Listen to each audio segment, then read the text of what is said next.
Well, howdy, y'all. Welcome back to another episode of Your Mom on Drugs. My name is Josh Klaus, And I'm Jennifer Seltzer. the aforementioned mom on drugs, but not that she's doing them, but she is talking about them because my dear mother is a doctor of pharmacy from the University of Texas at Austin, hook 'em horns. And I am just a lowly bachelor of science, and also I do have my master's in public health, but I do not have the knowledge of the pharmaceutical world like my mother does. We decided today that today will be a fun day to delve into the realm of semaglutides. Or Semaglutide. Semaglutides, yeah, semaglutide. Or it's actually GLP-1 receptor agonists. That's true. If you haven't known anything about these are the common names are like Ozempic and Wegovy. You've probably seen them in the news as being weight loss drugs. And we thought that these were interesting molecules because obviously people being overweight and obese in this country is quite prevalent. And so I think these drugs are obviously getting a lot of attention. And I think a lot of people are, including myself, are very confused of their mechanism of action. So I decided to ask the mom on drugs to walk us through these GLP-1 agonists. So Dr. Seltzer, aka Mom, you want to give us an introduction of what these drugs are and what they are used for, and let us know what's going on here. Well, whenever I when I was in drug information, it was always you kind of give a little bit of background about the disease state first before you really kind of dove into the medication that was being addressed. And so first of all, I want to talk about the fact that sometimes medications are approved for one particular use by the Food and Drug Administration, but a new indication or a new use might be discovered in addition to whatever it was FDA approved for. And so that's what has happened initially with Ozempic, and it was due to some of its mechanisms, which we'll get into in a little bit. So Ozempic, although it's actually FDA approved for managing type 2 diabetes mellitus, it also then became noted as a significant or an effective medication for weight loss in patients with obesity. Yeah, I think they noticed that in those patient populations Yes, that there was in the significant studies. weight loss Yes. in insulin. And there's some reasons for that we'll get into in just a little bit. And again, it's caused some media coverage. I think that there have been celebrities using it for weight loss. I believe I read some in like a throwaway journal that there was some whoever was it, Jimmy Fallon, that hosted the Academy Awards or whatever, and made some comment about everybody looking good because they were on their Ozempic or something. So yeah, so people with obesity might require other methods to help with their weight loss in addition to diet and exercise changes and stuff. So we'll get into that a little bit more. There was a poll done by Gallup in March of 2024 this year. It showed that 6% of all U.S. adults, that was about 15.5 million adults in the U.S., have used or are using an injectable anti-diabetes medication, and 3% of them stated they were specifically using it for weight loss. So, and those agents that are used for weight loss are primarily Ozempic, Wegovy, and Saxenda. So in the last 3 months of 2022, there were over 9 million prescriptions for Ozempic and Wegovy, and they were primarily written for weight loss. And that was a prescription volume increase of 300% from the end of 2020 to the end of 2022. And it has caused some medication shortages in these medications. So, for using Ozempic for a non-FDA approved indication versus somebody actually needing it to manage type 2 diabetes, it can be kind of, tricky and stuff, as far as they're both conditions that are, that can need medication help. But actually, as I read, there is actually a free tracker that people can utilize to find out whether or not these agents are available in their area. So I thought that was really useful. Okay, So, that's really cool. also, interestingly, too, and this is probably a no-brainer, people with private insurance or generous health plans or people with wealth are more likely to receive GLP-1 receptor agonists for weight loss than anybody with a Medicaid or Medicare plan because they're not covered by Medicaid or Medicare. Yeah, I have an anecdote because I was mentioning to somebody that we were doing this episode, and they mentioned they said, "Oh, I've actually used these GLP-1 agonists, specifically semaglutide." Okay. And I was like, "Oh, how'd you get it?" Because she wasn't obese. So I was like, "How did you get it?" And she's like, "Oh, well, there is this compound pharmacy in Canada that essentially will make it, and then they will distribute the vials. And I mean, essentially it's drug dealing. I mean, Right. it's just you take this drug and then you sell it, for whatever the market price is, because in the United States, at least, you can really only get it legally via prescription, which is only available for people who have type 2 diabetes or have a BMI over 27. So she was telling me that she was doing this, and watching people take it, because she also said that there are a lot of these quote unquote weight loss clinics that will offer and say that they're offering these semaglutides, but actually all they do is they get a vial, let's say, from these compound pharmacies, which are under the radar, and they're not regulated by the FDA. They're just kind of doing whatever they want to do. It's the Wild West out there. And they'll just dilute the dose. So technically they are giving you, Ozempic or Wegovy, but actually they just water it down. So it's basically just like homeopathy, or it's like this idea of like this really dilute substance that's not really doing anything. Maybe it has a placebo effect, but there's such a hunger for this, and the supply hasn't kept up with the demand. From what I've heard, it's technically demanding to make these molecules. So you just aren't able to make them as quickly as people want them. So Right. just Well, wanted and to we'll talk a fill little the- bit more about yeah. those compounding pharmacy manufacturing things in a little bit. That sounds So, great. but as far as, so the average wholesale cost of 1 milligram of Ozempic, and the dose of Ozempic that people shoot for, I believe, is 3 milligrams a week, but a 1 milligram dose, so it would be a 1 month supply. So a 1 month supply of a 1 milligram dose is $1,162. And that's the average wholesale cost. Now, that if you have insurance, then you don't pay that. But if you had to pay out of pocket, that's a pretty hefty price tag. And Wegovy is higher than that. It's over $1,600. Yeah, so you're basically paying close to $12,000 to $14,000. Oh, higher than that, maybe like $15,000 a year. A year for this medication. Right. Yes. So let's dive a little bit into obesity, and because that's really the target of what these medications have been used for, as far as what we're talking about today. So obesity is really a serious, and it's a common, and it's a costly chronic disease in the United States, and it's observed in 1 in 5 children and 2 in 5 adults. Adults that are primarily affected with obesity are going to be those that may have less education. And again, this is just the demographics of this disease. They're non-Hispanic Black adults that are having more problem with this. Also, they may have concurrent serious health conditions like heart disease or diabetes, and they may have other diseases as well. And children, it's one of the most common chronic pediatric diseases, and it's multifactorial. So it can be socio-ecological. So it's like the environment that they live in, what their how much money their parents make, what kind of foods they get, as well as generic factors and stuff. And it's again more common in children who live in poverty or don't have as many resources and stuff. And so children especially will benefit from behavioral health modifications, as far as, and lifestyle treatments for their eating habits. That's going to help them, because obesity has long-lasting negative health consequences, and you would hopefully then carry this into their adult life, that they would continue to have those kinds of practices in place.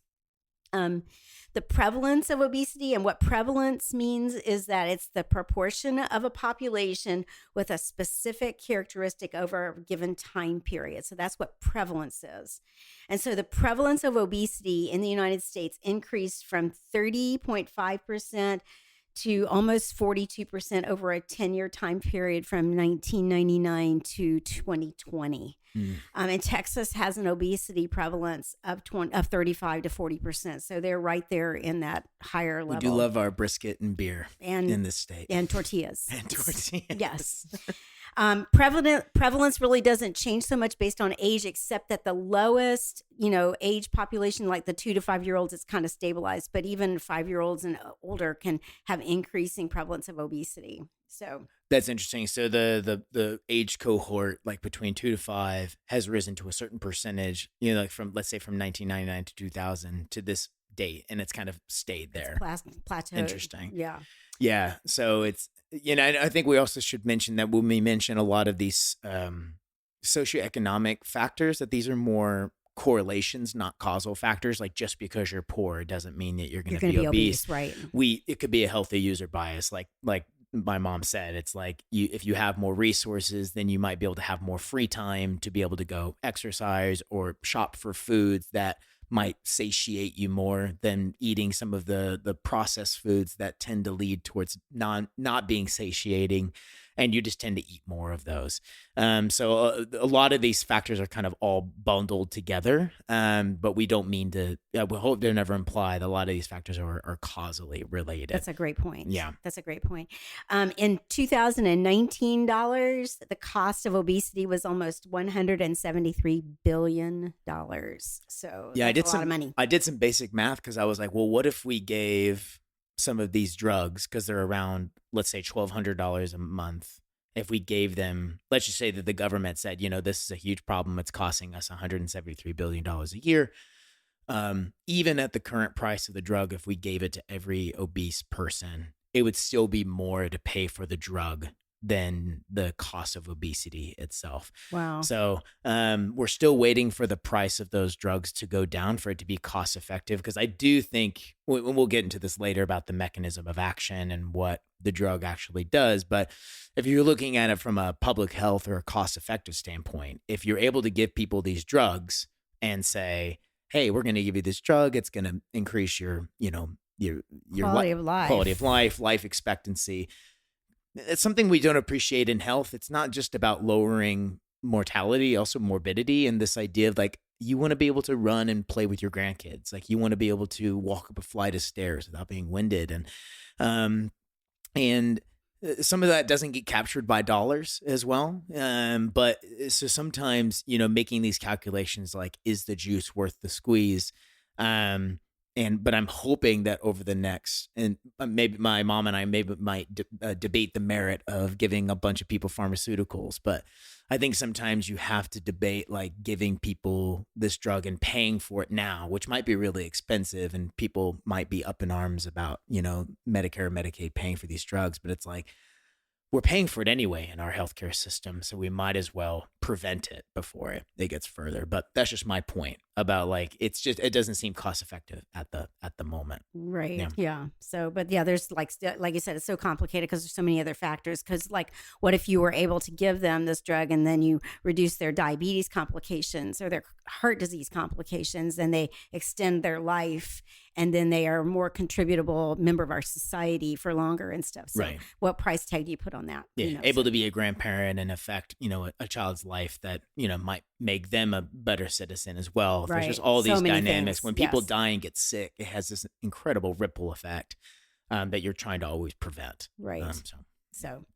So why does obesity occur? Well, it's not just a behavioral problem, because sometimes we want to look at people and say, oh, they just need to get off their sofa, but it's not. And in some patients, it is like that, but it's a really complex metabolic disease. And so you actually, we're not going to go, Josh may go into the actual details of all the pathways of the disease state, but it's really, obesity is really a dysfunction of the normal pathways that regulate body weight and specifically body fat.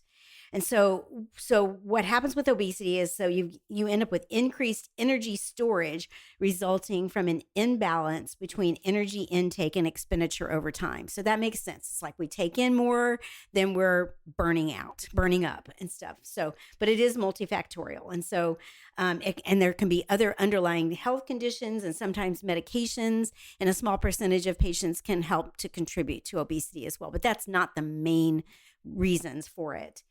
And so there are a lot of factors that can regulate appetite and energy balance, because appetite, interestingly, is affected by many neurotransmitters in the brain. So. Yeah, that's really well said. I mean, just as my mom definitely hinted on it, of talking about a little bit of the pathophysiology of this condition. I think it's so well said to call it a metabolic disease rather than a disease of like weak will. Yes. You have to think about what humans were like prior to civilization. Like the idea that we were constantly either hunting or gathering, and food was very scarce. Like the idea of like bacon is just that concept does not exist in ancient human existence. So our system was basically, cultivated to say, if we get something that's really calorically dense, let's say like we find a beehive with honey in it, we're never going to find that again in probably a couple of months, because, there's a lot of competition out there with nature. And so your body is primed to store this, because that there's going to be a lot of scarce food out there in the real world. So your body is really good about when getting a caloric excess. As my mom alluded to, the first law of thermodynamics, there's no perpetual motion machine. The energy you put in is going to be the energy that comes out, and is either going to come out as heat, which makes us, endothermic organisms, or it's going to get stored in some way, either as glycogen or fat or some other thing. And we have evolved essentially just to be these creatures that are really good at storing stuff for the winter. As anyone knows who lives in a modern society, we have food everywhere. I mean, you could go into a gas station and get 2,000 calories for maybe $10. Like, it is incredible the amount of progress that we've made on food abundance. I mean, we've solved, and especially in the West, we've solved starvation. But we now have, I think on average, people in the West consume 3,500 calories a day. And if you think about that like a bank account, if you do that every day, that's going to add up over time. And it makes a lot of sense that people would put on a couple of pounds every year. Yeah, because you think of what would you have to do to burn off 3,500 calories a day. That is correct. And it's actually quite amazing, because you can actually do that relatively easily. And we're going to get to that mechanism later. But you just have to think about it like accruing debt. It's like you're putting your body into debt, and the debt is collected as fat. And it's marginal. So most people, they collect, a pound or two a year. But if you do that over 20 years, you're going to gain, potentially 20 to 40 pounds. And that's how you get something like being overweight or obese. So just to say that, like, our bodies were designed to basically store this material. And it was something that was really beneficial 200,000 years ago, when we were hunter-gatherers. But now in modern society, it is causing a lot of downstream consequences. So obviously, I mean, the clinical presentation of obesity is it can be fairly obvious. It's usually, readily apparent in people. Interestingly, people usually don't seek help for obesity unless there's another obesity-associated health condition. And obesity can be measured by two techniques. One is called body mass index, or your BMI, and certainly people have heard of that. And when you calculate your body mass index, it's your weight in kilograms divided by your height in meters squared. So it's kilograms per meter squared, and you can do it in pounds per inches as well too. There's a different calculation for that as well. But there's different interpretations for how you interpret your BMI for both adults and kids. So for an adult to be overweight, as Josh alluded to earlier, your BMI is going to be from 25 to 30 kilograms per meter squared, whereas obesity is over 30 kilograms per meter squared, with kiddos, your obesity target is going to be your BMI is going to be greater than the 95th percentile for your age and sex. So if your BMI is greater than the 95th percentile, there was this growth chart that you plot kids on. Then can you explain to people maybe who not know what the 95th percentile would be? So there are these graphs for kiddos, and I believe they're male and female differences. I mean, there's a graph for males and graph for females because girls and boys grow differently, and it's plotted based on height and weight, and so there is a. And so there's going to be an average weight and an average height for kiddos based from birth to 18 years of age. And so then there's a graph that's created the average is going to be 50% because, right in the middle is going to be 50%. So they call that the 50th percentile. And then they gradate it down and up. So you've got 10 percentile, 95th percentile, and it's kind of these lines that kind of parallel that 50th percentile. They curve because it goes, it kind of like looks kind of like an S as kiddos get older and stuff, but it's based on their age and their weight and their height and stuff as far as how they're growing. So you're catching kids that either are going to have issues with underweight or some growth issues or whatever, or overweight as well too. So the 95th percentile is going to be the top level in this growth 5%. Chart and stuff. So yeah. So does that hopefully that makes sense to people and stuff. Yeah, it's like, I mean, I always say, like, if you picture a room with 100 people and most of those people, let's just say it's height, for example, most of the people are going to end up close to the middle. Like, let's say it's, let's say we have 100 people, they're probably going to end up around 5'6" if they're adults. And so that's going to be the average. But then you're going to have a couple of people who are like 6'4", or a couple of people like myself, or 5'4", or like you, 4'11", so you're going to be in the 5th percentile of height, which is basically the bottom of on the other side of the curve. And then someone who's an NBA basketball player is going to be in the 95th percentile, which is the top. So there are these outliers. But as my mom mentioned, over time, the prevalence has changed. So these averages shift, that's why, like, so you can have a BMI. That's why it's these measures are sensitive to changing averages, right? Because, like, you can have someone who's like myself, like 5'4", 160 pounds, but if the mean or the average is that, then I'm not going to have a BMI over extended. But if you're comparing it to like the 1930s BMI, then I'd probably be overweight or obese. But you're always kind of comparing it to the population today. And that can be a bit problematic, right? Because if you're trying to get to an ideal or what they should be, if the average is always shifting and tending up, if we're continuing to getting more obese or more overweight, then that average is shifting up. So you want to kind of get back to one that is somewhat healthy, right? And that's going to lead to our next metric as well, which I think is a better way to measure. It's a better. So the other metric is waist circumference, and waist circumference is measured.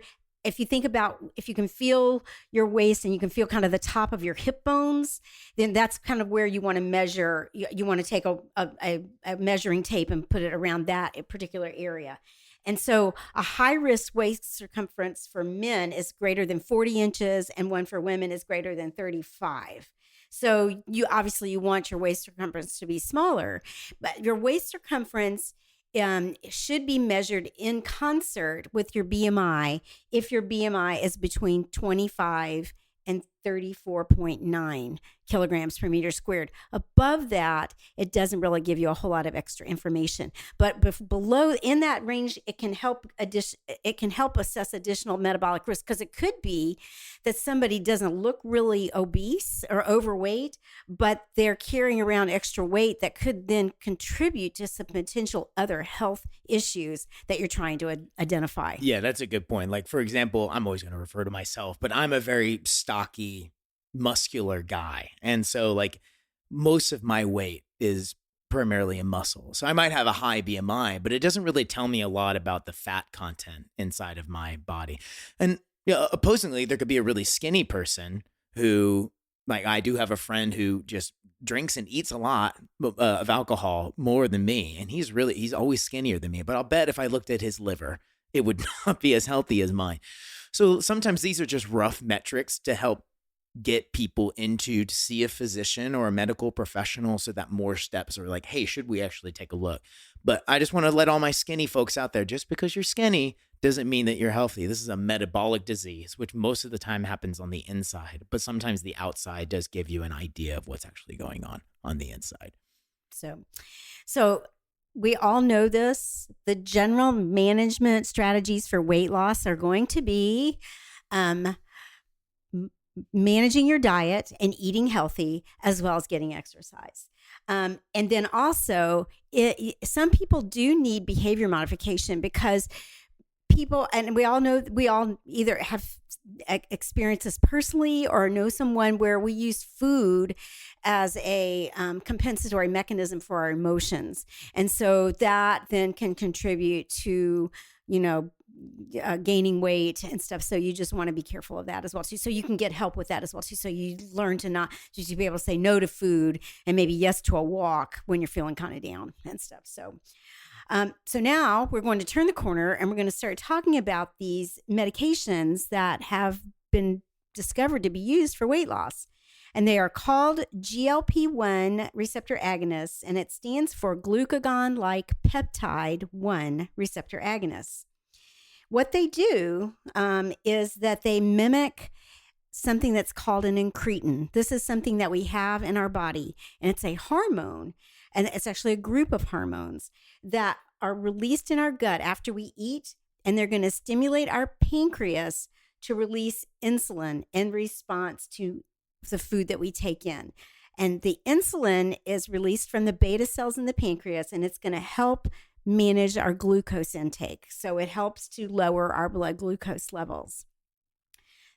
These GLP-1 receptor agonists also slow gastric emptying, and they reduce food intake.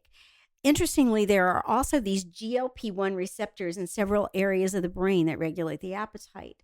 So it's going to lower our weight. It's going to lower our weight with greater fat mass loss rather than lean mass loss.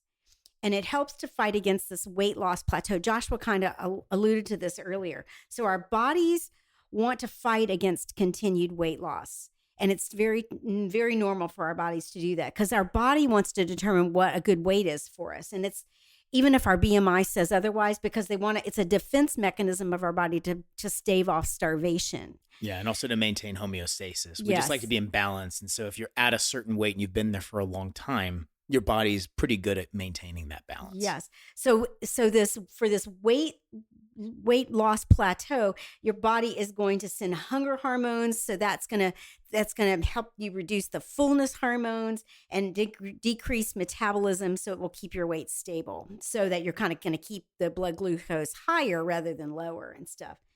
But GLP-1 receptor agonists can also change your body functioning to help maintain and improve weight loss. They don't just make you want to eat less. So there's some physiologic things that are going on behind it as well too.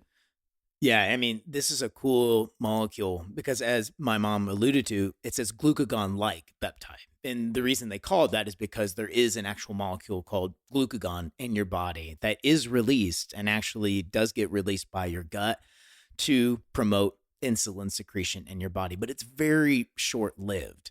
And am I saying that right? I'm not sure you're saying that right. So glucagon is released to stimulate increase glucose levels and stuff, whereas insulin is released to stimulate. It helps to lower your blood glucose and stuff. So glucagon helps to increase your blood glucose, and insulin is released to help lower your blood glucose. Okay, so I guess it's just really it's attaching to the receptor. Right. Okay, I see what you're saying. So it's competing against glucagon to get on the receptor. Right. Okay. Right. So there are these natural ones in your body that are like GLPs, right? Right. Okay. Right. And from the way that I understand it is that they're very short-lived because there's an enzyme, I think it's called DD4, that breaks it down really, really readily. And so it has this very short half-life in the body.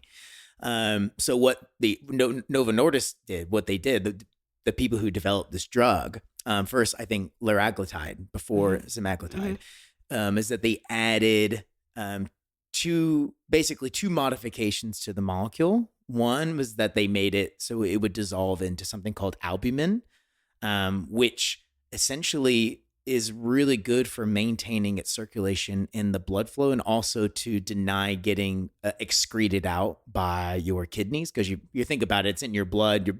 Your kidney is always filtering things out of your blood to get it out. But if it's dissolved in albumin, it has a much longer half-life in your body. And also they had an addition so it wouldn't get degraded by this enzyme. So it allows it to basically have a half-life or a shelf life in your body of 7 days, which is why we're going to get to this, how often you dose yourself with semaglutide. You can basically take an injection once a week, which is what correlates to being 7 days in your body. I just thought that was so cool that they designed it to be that way, just these two little fixes.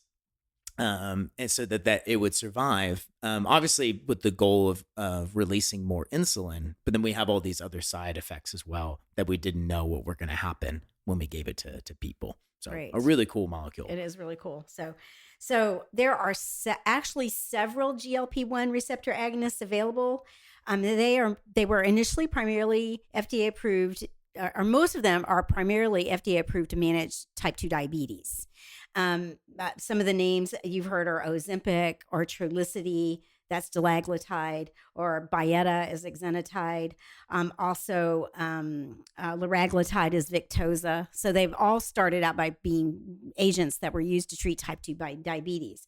But liraglutide and semaglutide are the only two GLP-1 receptor agonists that are approved for weight loss management. So note that I didn't say Ozempic because they created Wegovy for weight loss management, but Ozempic is actually not FDA approved for weight loss management. But it's the same medication. Well, it's the same generic molecule. drug, semaglutide. They just have a different trade name. I think they have to do that because I think wasn't the same with Viagra, right? It was originally designed to be an angina medication, or pulmonary hypertension or something. Yeah, and then they discovered this side effect that men tend to like, and then they had to basically go through the same FDA process, but you have to call it by a different brand name, right? Because it has a different you have a different health outcome that you're searching for, right? Yeah.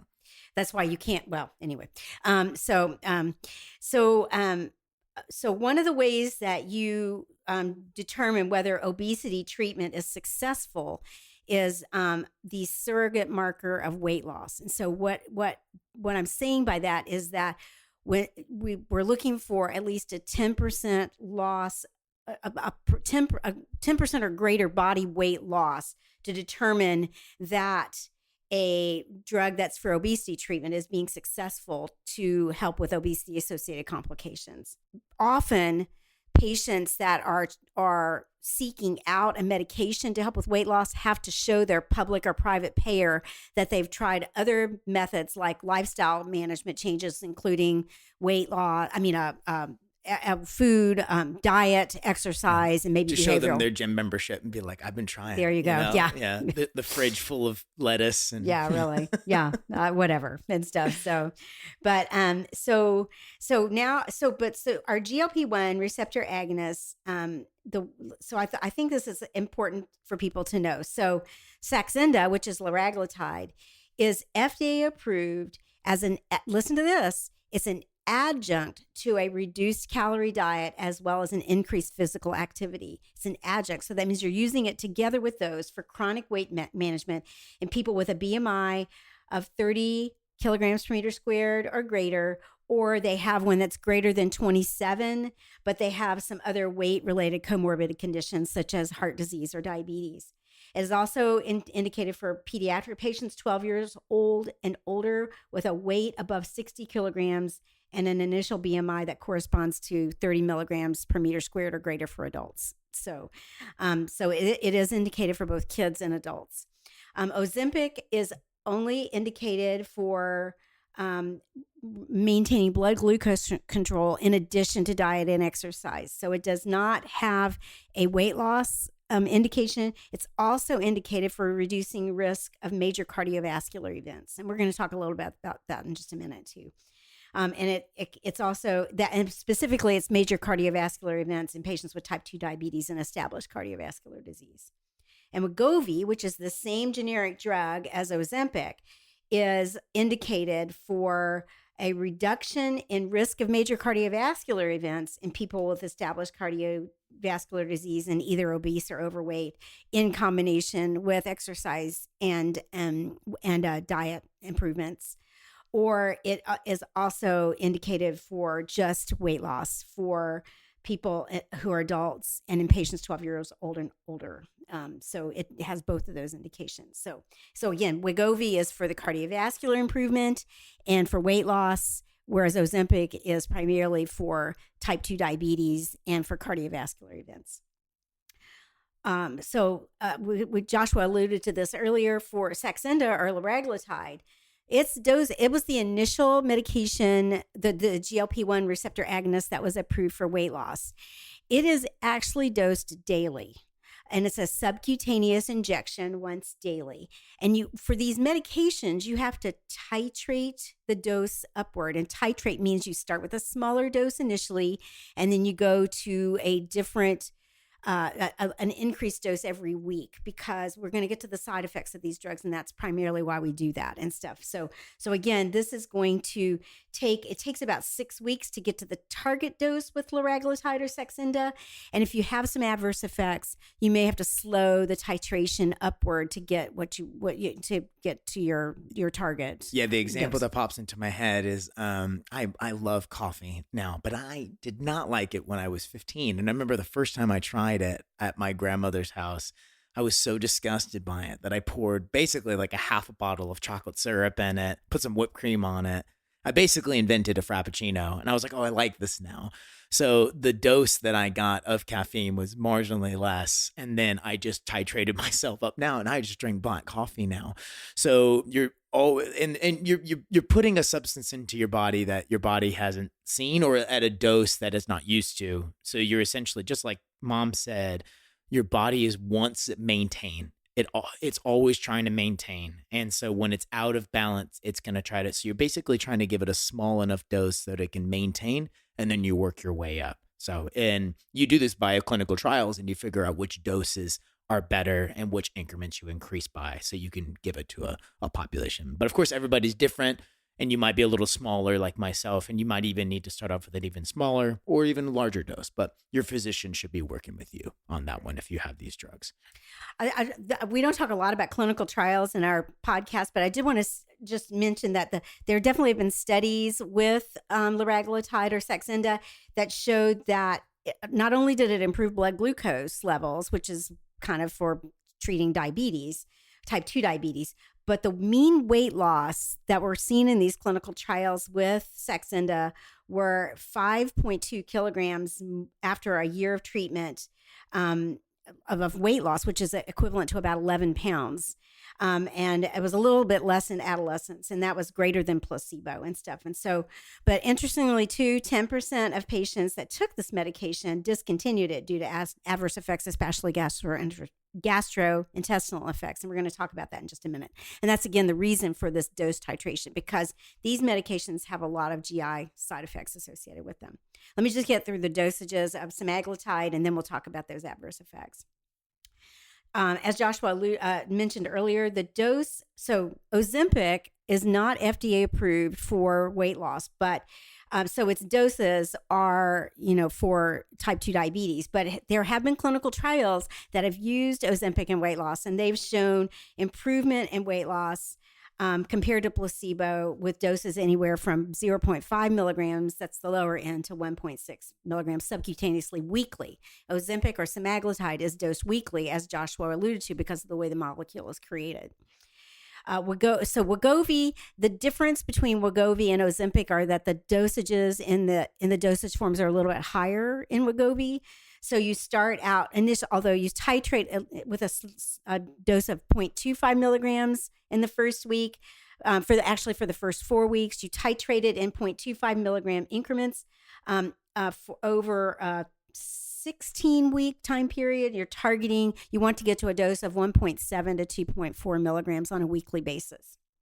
So in the clinical trials that have compared semaglutide to placebo or to other GLP-1 receptor agonists, primarily liraglutide, have shown that semaglutide is the most effective weight loss agent that we have on the market to date. You can lose about 14, almost 15% of your body weight with it. So that's about 34 pounds. That's just that was wild. 68 week. That's a 68-week treatment. And that means, and again, remember, we're talking about in addition to changes in your diet and exercise. Yeah, we always say this is compared to placebo. So people were still getting injected. They thought that they were getting this drug, but they were just getting a placebo. Right. And then compared to the people who actually got the semaglutide, I mean, 15 point, what was the percentage? It was 15%, almost 15%. Amazing. So 35 pounds, and stuff. So, but in addition, semaglutide also provides significant improvements in your blood pressure as well as your cholesterol readings as well. And so again, it has a mechanism. See, these GLP-1 receptor agonists have mechanisms that help with controlling blood glucose, and also some mechanisms that help with controlling weight. But they also have some mechanisms that improve cardiovascular outcomes. They reduce inflammation in your system that contribute to adverse cardiovascular outcomes, and some other things as well too, lowering cholesterol as well too, which also has a negative impact on your causing clogged arteries and things like that. So lowering your blood pressure, all these things help you to have healthier outcomes and stuff. So, but there are more GI adverse events with semaglutide versus placebo. In some of the studies they've averaged, there were more there were about 50 to 60% of patients had GI adverse events with semaglutide versus 10% with placebo. And 3 to 4% of patients would discontinue semaglutide treatment. But semaglutide has been shown to be greater than liraglutide in lowering weight, much more significantly. I believe the change in weight from baseline. So the start level when you started the study, it was a change in weight of about 15.8% with semaglutide versus about 6.4% with liraglutide. So it was almost twice. So let me just mention these adverse effects that are associated with GLP-1 receptor agonists, because they have to do with the mechanism of the medication. Remember, I talked about the fact that it slows gastric emptying and causes like satiety, or lowers your appetite and stuff. And so because it does this slower gastric emptying, so and because the GLP-1 receptors in your brain affect your appetite, it can cause nausea, vomiting, constipation, and diarrhea. And there can be some, in kind of the package insert, the conglomerate of information as far as percentages that these things are seen in, is that you can see about 39% nausea in Saxenda, which is liraglutide. You can see about a 44% incidence of nausea with Wegovy. With Ozempic, the data that I could find, it was between 15 and 20, but those were lower doses of Ozempic than the higher doses of Wegovy. Diarrhea, the same, it's 20 to 30% with Saxenda and Wegovy versus 8 to 9% with Ozempic. Constipation, 19 to 24%. Vomiting, 15 to 24% with Saxenda and Wegovy. So these GI adverse effects can be problematic for patients. I have known a couple of people that have tried to take Ozempic for either type 2 diabetes or for weight loss associated with type 2 diabetes, and they can't tolerate it because it causes too much nausea and vomiting. So it's patient independent. Yeah. I wonder, do you think that's due to the dosing, or is it due to this was at the lowest dose? I think it's just that everybody's different, and they just can't. It's what you get this signal to your body as far as just nausea and stuff, and it's just some people just can't handle it. I just wonder if there's a point. I don't know if we have any literature of like if people who did experience nausea, if there was a point at which that nausea stops. You know what I mean? Because like you said, if your body is changing that might be your body's defense. I don't know if there's any literature. You can't, in some patients that does happen. So they may experience the nausea, but it's tolerable, to begin with. And then they develop, it's uncomfortable to begin with, but then they develop a tolerance to it. And then there's just that percentage of patients that can't for whatever reason and stuff. Sometimes you might be able to, pharmacists, really, and I can't speak for physicians, but pharmacists really don't like to treat an adverse effect with another medication. But if you really needed this, there's the potential that you could treat, with some anti-nausea medications and see if that you could tolerate these agents. But that's going to be with your physician, just kind of working through that. Yeah. So just, know that, I think one of the reasons that, again, there's some physiologic reasons behind why these agents work to lower weight, but there's also, so due to that mechanism also there's some adverse effects that also are contributing to that as well too. Because if you don't feel like eating, then you're not going to eat, and stuff. And so then sometimes that's good, and sometimes you still need nutrients in your body as well too. So yeah, 100%. But I think a lot of times, like you said, your body's going to get those nutrients from somewhere, and they're probably using the glycogen stores, and they're also using the fat stores that are in your adipose tissue. And I assume, I don't know a lot about this physiology of going from different fuel sources, but I imagine, going from a purely glucose driven fuel source to one that's either driven by fat or by glycogen probably does feel different in the body. And I wonder if that transition is part of the reason why people feel this thing. Because I'm of the firm opinion that a lot of this is due to the fact that a lot of the calories that you would be eating are not being eaten. And I think when you look at people who consume an optimal amount of calories, which is, the daily diet, which is like 2,000 a day, on average, and if you're used to eating 3,500 a day, that is a 1,500 calorie difference. And of course, that's going to have massive effects in your body. And I think it's hard to parse which of these are related to actually taking the drug versus is the drug preventing you from eating in mass excess that would, cause these lowering of the blood pressure, lowering of blood glucose, et cetera. So, and I think it can do that. I know my personal experience is not with Ozempic or with Wegovy, but years ago I took a medication to help prevent migraine headaches, and one of its adverse effects was it caused kind of satiety, or you loss of appetite, and it really did cause a loss of appetite due to its mechanism, and it's neurologically based in your brain. And so, I lost several pounds, and I don't necessarily need to lose several pounds, but if I took Ozempic, I don't know what would happen to me and stuff. So, I think there is definitely a physiologic reason behind why people don't eat as much when they're taking one of these medications. Yeah, no, I totally agree. I think what I was pointing to is like some of the positive health outcomes, what percentage could you give to the drug itself versus these, like, for example, we always say that exercise is like the fountain of youth, right? Yes. But like running itself isn't good. It's all the things that running does inside of your body. And obviously when you're running, you don't have time to eat either. Right. So it's like, or you change, which everything. parts of these things are contributing? And my guess is that the majority of the benefits from these drugs are the fact that you're not eating as much as you normally would. Just because, when you, especially if you're a person who is overweight or obese, I could even speak to this myself because I've definitely been times in my life where I've weighed more than I do now. And when I eat less, for some reason during the pandemic, I ate a lot less and I lost a lot of weight. And so I just felt better. I just had better metrics all around. And I don't even know how it happened. It just, the pandemic was weird. I think it was because I slept a lot more and I was just, and I didn't have a lot of stress in my life because I didn't have anything to do. So there's something really interesting about that when you take away that urge to eat and that always consuming calories, because food is so palatable. I mean, it's so delicious. We're about to go have lunch after this and it's going to be great. So we just don't want to eat too much of it.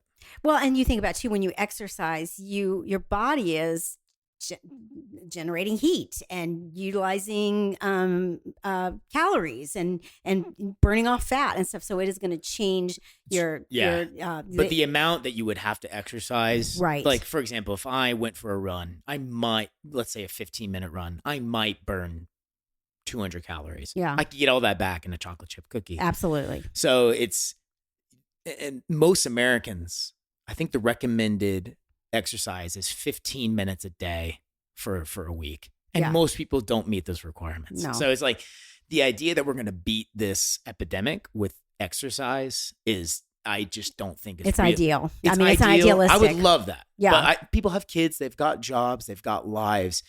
Or it gets stinking hot. And it gets here in Texas. But some people just don't have the time to donate. There's a lot of these influencers out there who are like, oh, you just got to go to the gym. And these people are in the gym for like an hour or two. And I was like, these are single people who probably don't have many other responsibilities other than getting on social media saying you should be more fit and shredded like them.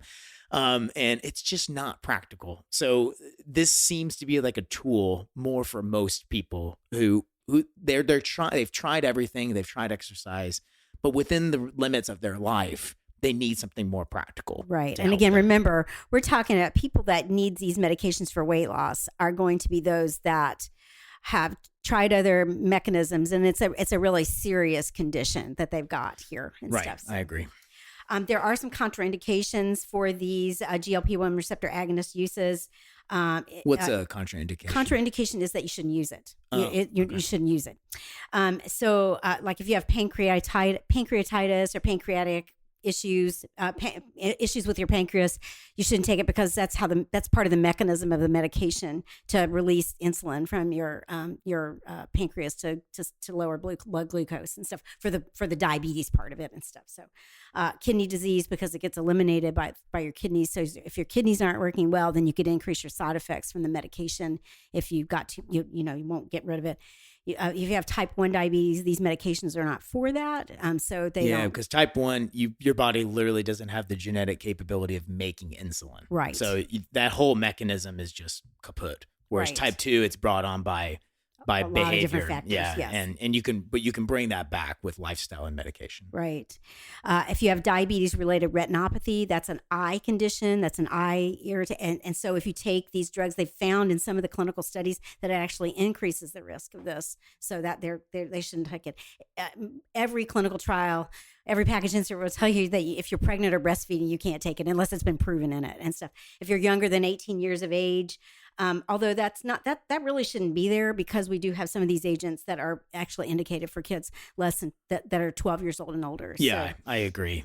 And then that will probably change over the next 5 to 10 years. Right.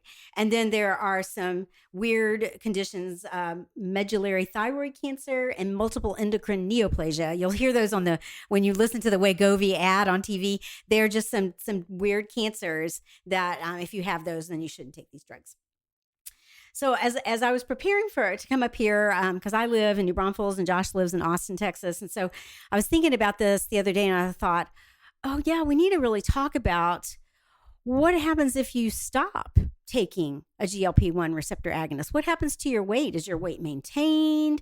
What happens? And so I looked at this a little bit. And so there have actually been studies that have shown that patients can regain their weight after they stop the medication. And again, you think about the mechanism behind the GLP-1 receptor agonist. And so it hasn't been actually documented clearly why this happens, but that it could be that you then end up with a hormone imbalance. Remember, those incretins are hormones. If you're not putting those GLP-1 receptor agonists in there to help kind of mimic that, then there's an imbalance with those when the drug is discontinued. Yeah, we should mention like an agonist, that word means that it's a molecule that has an affinity for a receptor that your body naturally creates a protein or molecule for. So I think it's 90% similar to the other one. So that means that it binds really well with this receptor. So if your body's seeing that this other thing is binding to it, it might just say, hey, we're not going to make the natural one anymore, because like it's already your body has all these feedback loops inside of it. So this could be a potential mechanism for why that rebound you happens. Start gaining weight after you stop Absolutely. it, right? It also could be that the cells in your central nervous system or in your brain, they forget how to regulate weight gain in the absence of these GLP-1 receptor agonists. So again, they could kick back in, and then you've got the whole like you don't have fullness anymore. You increase appetite stimulation and stuff, and so it could compensate for that. Or your beta cells in your pancreas could malfunction, and they could start. They could produce. They could not produce insulin, so you would increase with more glucose and substance, so you could gain weight that way because it will turn into fat. This was interesting too. Your gut microflora can be changed. Studies have shown that your gut flora or the bacteria inside, we all have natural bacteria in our gut. They do good things for us and stuff. And so it's been shown that these and that the GLP-1s and as well our regular gut bacteria can help us to feel full and help us to have blood glucose is maintained and stuff. And so if you and it comes by GLP-1 secretion. So if the more GLP-1 there is, then the more this happens with these gut bacteria. So if you pull the GLP-1 receptor agonists out there, then they're going to stop doing that as well too. But none of this has been actually actually these proven. Are just potential. And I did see one study. It was, and I forgive me for not exactly remembering all the exact details, but it was comparing. I believe it was liraglutide and exercise, and then both of them together, and then you stopped them, and what the study showed was that I believe it was like that you had more weight loss maintained with the liraglutide and but weight gain. I'm sorry. I think I said that wrong. Let me do that again. So liraglutide and exercise, and then liraglutide plus exercise. And what was shown was that if you exercise, it maintained your weight loss maybe as much as, well, maybe not as much, but better than liraglutide alone. I think it was liraglutide and exercise compared to exercise, and they did better at maintaining your weight loss, but you still do gain some weight back after the drug is discontinued. Yeah, and I think that makes a lot of sense. They even did one where they had a cohort study where they put a certain population on semaglutide and one on placebo, and then they switched them mid. And you just literally see the graph flip, where so the people that were losing weight and they got the placebo, they just gained it right back. So I have an opinion, and this is just my opinion, but it's like, if you don't have those satiety signals being sent anymore, then you're just going to eat again. Yeah. So if you don't have, I kind of view eating kind of like drug addiction. I mean, food is so good because it releases, our brains are just designed to have these dopamine receptors that respond really well to food, because it's, dopamine is this anticipation of reward, and reward means that you live because eating food is good for you. So you're basically your body wants this stuff, and you want this stuff because most of the time food is good, but too much is bad, and your body doesn't know that because it just wants more. So if you don't have these compensatory mechanisms like exercise, or, basically knowing your buying patterns of like, okay, maybe I should have half as much in my fridge as I normally do. And I've talked to some friends, this is all anecdotal evidence, but once they were on these drugs and then they went off, they still felt their appetite come back, but they're like, well, I know I can live on less now.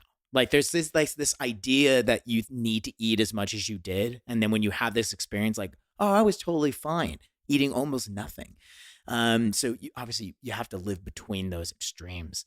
So for me, I think a lot of this is, I think the common root of a lot of this is just people who overeat. And we can talk about the gut microbiome, but we don't even know what bacterial species are good or bad. We know it's good and we know it's bad in some regards, but to tailor make it for us, Everybody's different. We're not that area. We just don't even know what species are good in certain environments. So I think I think a lot of this is yeah, can you get on it? Very much like you would try to wean somebody off of a narcotic. Let's just use opioids, for example, with Narcan. And then you would try to get them into behaviors and having coping strategies so they wouldn't want to reuse again. Yeah, we're just stimulated by a lot. And to have strategies to be able to deal with that stimulation is tough. But I think this is such a great tool to help people start that journey. So I would really like, hopefully over the next 5 to 10 years, we study people who maybe go on and off this and which strategy is going to be the best to, I don't want people to be on this forever. Right. And it's very expensive too. 100%. So, yeah. So it's like, what is going to be the best combination of like use versus behavioral intervention that's going to help people not just keep weight off, but like you want to encourage people to exercise. And because exercise is just such a great tool to have a better, longer life, especially when you're later in life, because you just lose a lot of cognitive ability and when you get older. And to be able to exercise really helps stave off a lot of that. I would just modify that a little bit. If you are taking a GLP-1 receptor agonist, not only for weight loss, but for, improving cardiovascular events or reducing the risk of cardiovascular events, or you've got type 2 diabetes, then it will be a lifelong medication, unless you need to modify your treatment for other things. But yeah, so there are some patients that would actually need to take it lifelong and stuff. So, but yeah. Well, I'm going to ask your opinion on this. Let's assume that we have an infinite supply of these GLP-1 agonists. Do you feel like it would be okay for folks who are not obese or have type 2 diabetes to use them? Well, no, because I guess let me take that back. It's like based on the literature and based on what studies have been done and based on how the Food and Drug Administration have approved these medications, there's no indication that they should be used for someone that's not overweight or has obesity. It's for those 3 indications, depending on which medication you're looking at, either for, unless they need improvement in cardiovascular events, and there are a few that are approved for that, or you've got type 2 diabetes, or you've got a weight issue. So I don't know why you'd want to take it otherwise, and stuff. So, well, I think some people... And I think this gets to prevent weight loss. To prevent weight gain. I think that's. I think that would be a very expensive and potentially unpleasant, or uncomfortable way to do that. I think exercise and modifying food would be a whole lot better. But that's again just my personal opinion. So. Yeah. So if someone, let's just say that they have a poor body image of themselves. Yes. And they think that taking this is going to shave off that 3 to 5 pounds that you want to have. So they take this. So you would say probably not a good idea. No, I think that they need to, get with some friends, or if they need counseling or whatever, as far as just like, let's get an improvement in how you're viewing life and how you're viewing, yourself and stuff. And this whole crazy thing of, I've certainly struggled with that as far as, oh my gosh, I gained a pound, it's like, but it's crazy. It's like, a couple of pounds, we're going to, fluctuate and stuff. And that's just the way it is and stuff. So we always end our podcast by talking about the common myths or misunderstandings associated with the medication that we're talking about. So today we're going to talk about the common myths or misunderstandings associated with GLP-1 receptor agonists and weight loss. First one is that GLP-1s are a new class of drugs, and that's not the case. They've been around for over 15 years. So it's not like it's a new medication. It's just that we've kind of narrowed in on this particular aspect of it, of weight loss, that's been available since the beginning of it. The second one is that Ozempic is FDA approved for weight loss, and hopefully you've figured out, or it's been reinforced that Ozempic is not FDA approved for weight loss, but studies have been used to show it can be effective for weight loss. But Wegovy is the semaglutide form that is the FDA approved agent for weight loss. Yeah, and also just because we've been using it for 15 years, we also have pretty good longevity data of that it's relatively safe and effective. There's not a lot of long-term consequences that are going to be caused by this. And then the third one is due to shortages with these medications that people with type 2 diabetes may not have access to Ozempic or um, uh, liraglutide since providers are prescribing them for weight loss. And it's possible, but because there is that free tracker, I think it's useful in helping you find out where these medications are available in your area. Might have to take a road trip. Might have to take a road trip. So, or get it shipped to you. Yeah, that's also true. The fourth one is that taking a GLP-1 drug will guarantee significant weight loss, and it's not necessarily true. Most patients will have weight loss associated with these medications, but there is a small percentage where it doesn't work. So it's patient specific. It's a darn thing with averages. Like, you want to assume that you're probably going to be one of the people in the average, but you could be on either side, you know, either with significant weight loss as not a lot or a lot. So, and remember too, it takes time.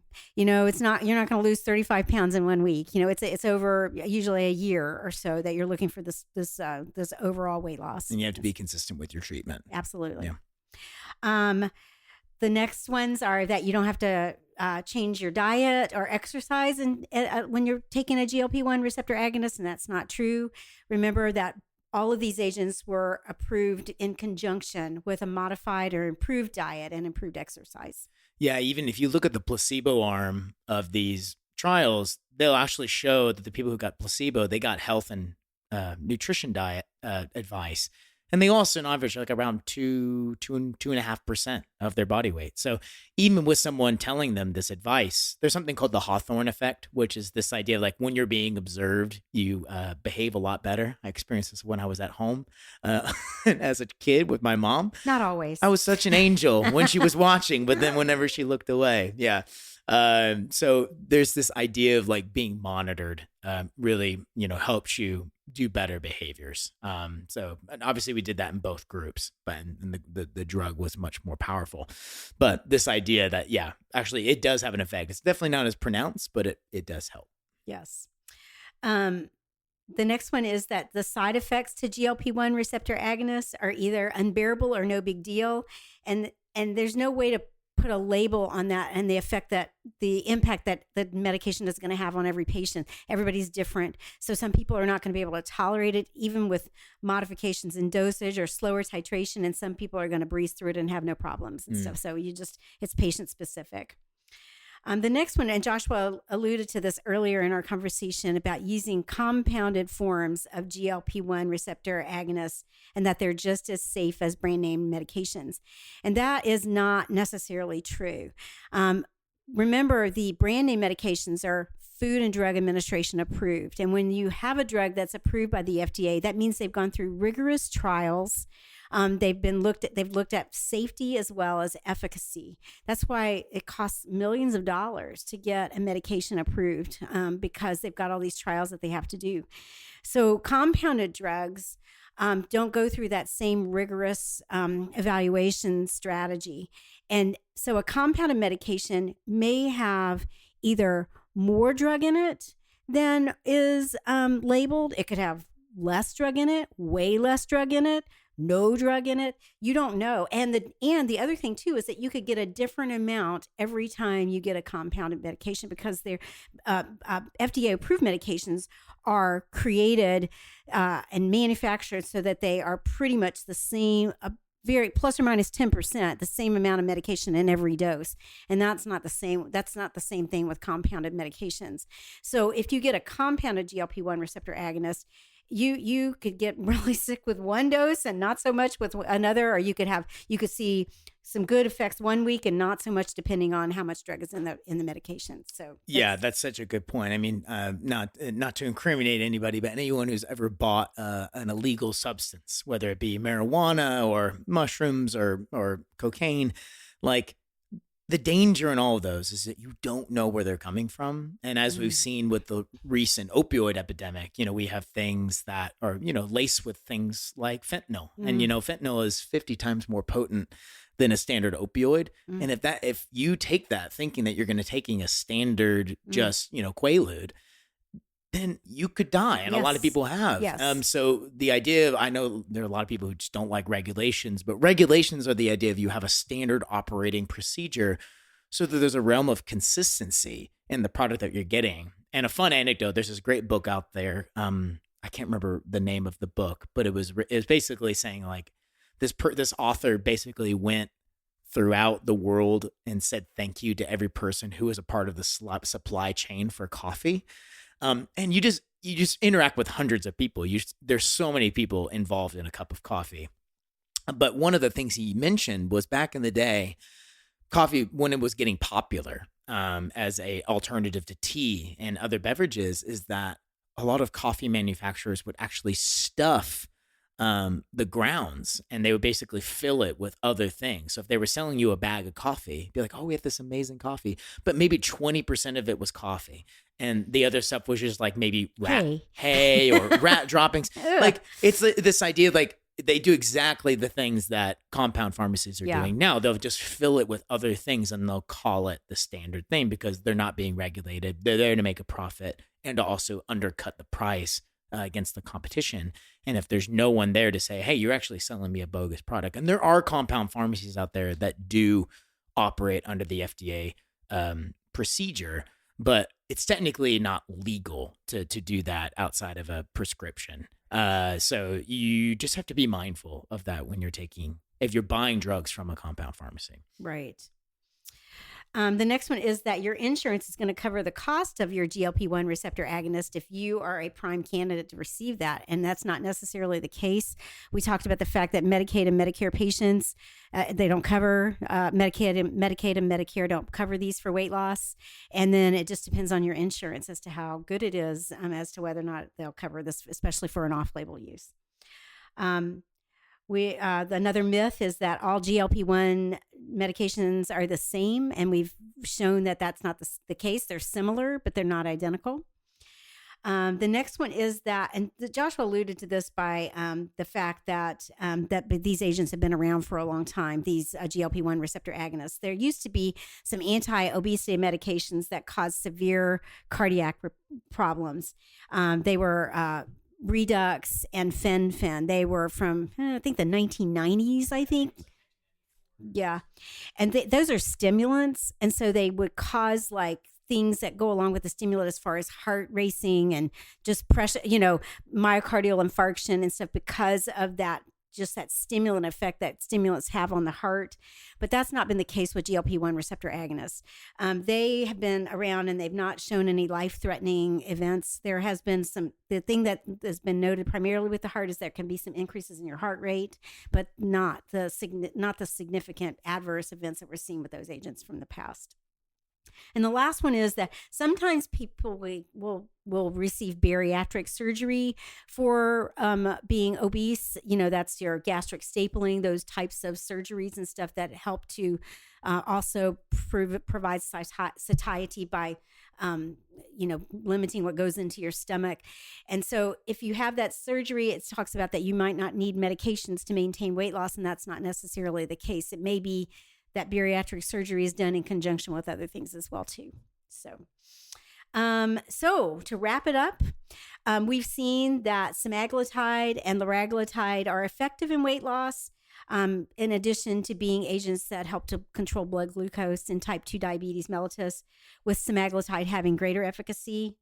They're not for short-term weight loss. That's not what they're approved for use for. This is long-term. This is over a long haul, because it took a long time to get here. It's going to take a long time to manage this. And it's just something that you need a new paradigm shift in how to manage your weight. And this is one way to help get that done. These agents are not without adverse effects. And they are to be used in combination with lifestyle modifications. They are expensive. And there are other medications that are available to help with obesity that are not quite as pricey. They may not be quite as effective, but there are some other agents that are available as well.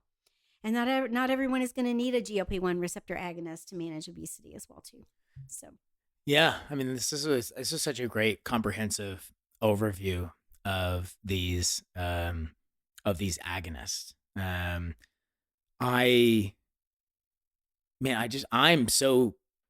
This makes me so hopeful because we've just seen obesity rates, not just in America, but across the world, really skyrocket. And to have a tool like this that could potentially help people, I just think is really powerful. So, I mean, if you told me, like, imagine if I was 300 pounds and you said for $15,000, you could lose potentially 10 to 20% of my weight in a year. I don't know. That sounds like a decent price to pay, but of course, everybody's different, especially people who are poor. They probably can't pay for that. Right. So I'm just saying, also as citizens of this country, it's like, should we pay for that now? Like, and we're talking about for Medicaid, right? Medicaid, Medicare. Yeah. Medicaid's for people of the lower socioeconomic, and Medicare is for older people. So it almost just seems like that would be a great low hanging fruit to help people in that status.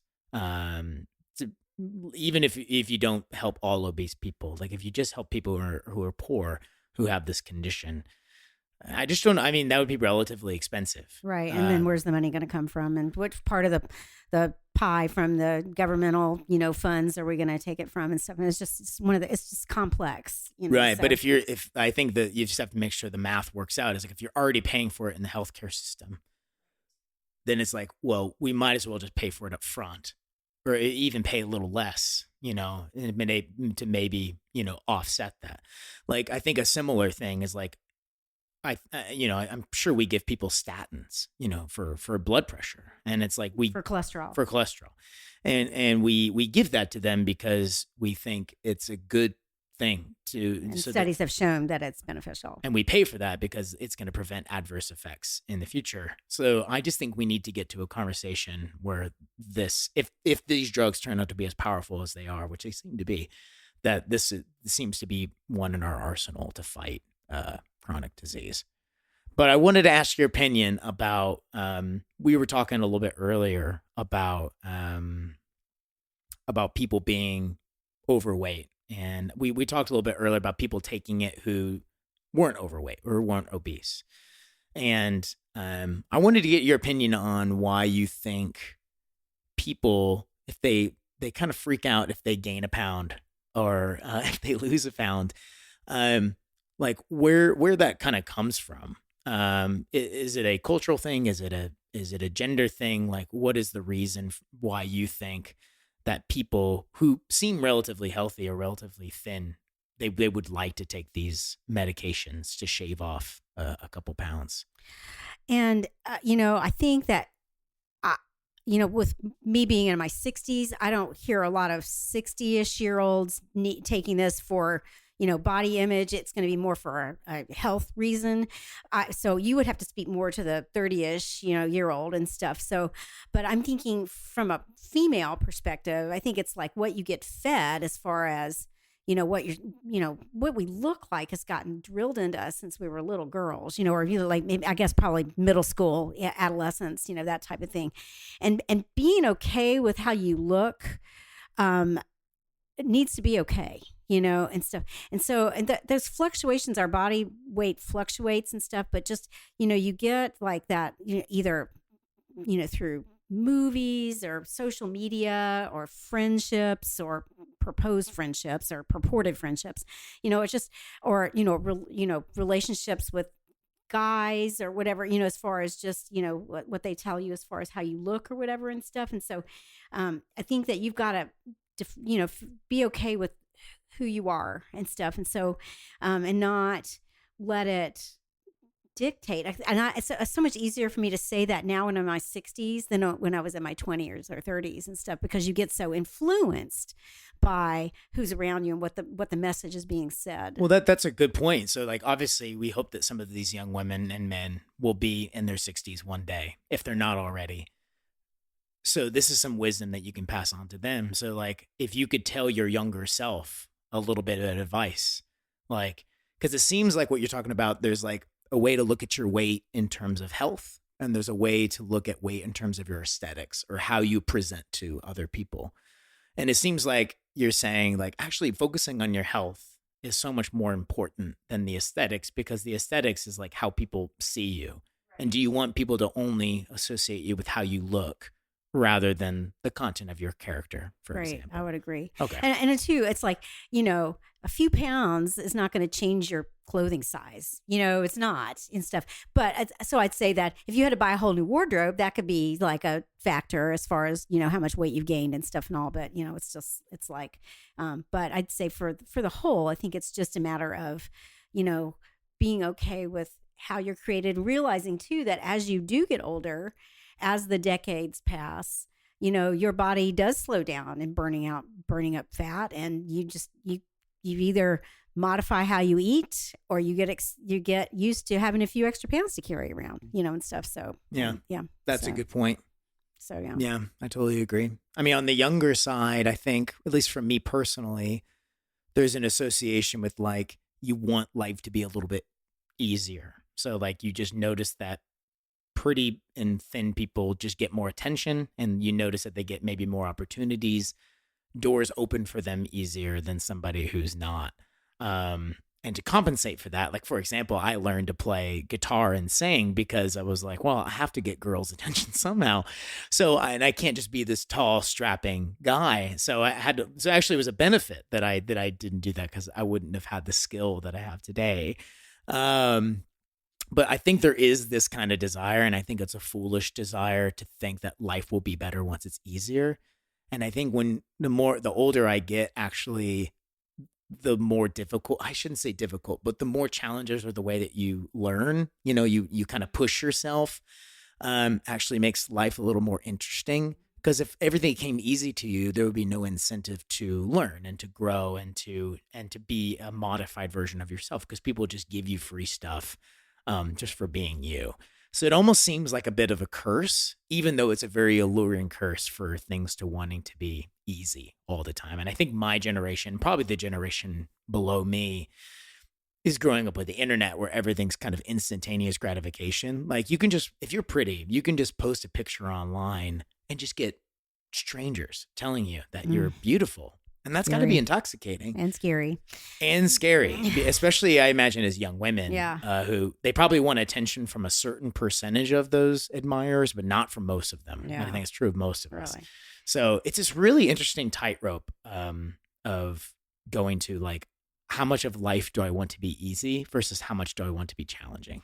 I think too, with being overweight or obese too, if you're able to shed a few pounds, or if you're able to just keep your weight in a good range, I mean, your mobility is improved, and just you can breathe better. I mean, just natural things happen versus, getting up and out of a chair is going to be easier and stuff. And it's like, again, we go back to the fact that obesity is a metabolic disease. It's not necessarily just a behavioral choice. And so it's just a matter of, there are things that you can do to help go in a positive direction. We've got so many more tools now than we used to have. That's a really good point. Yeah. And then to use those tools to help folks like that have a better quality of life. Right. Which is what life's all about. There you go. Yeah. They can go have lunch with their mom. There you go. That's right.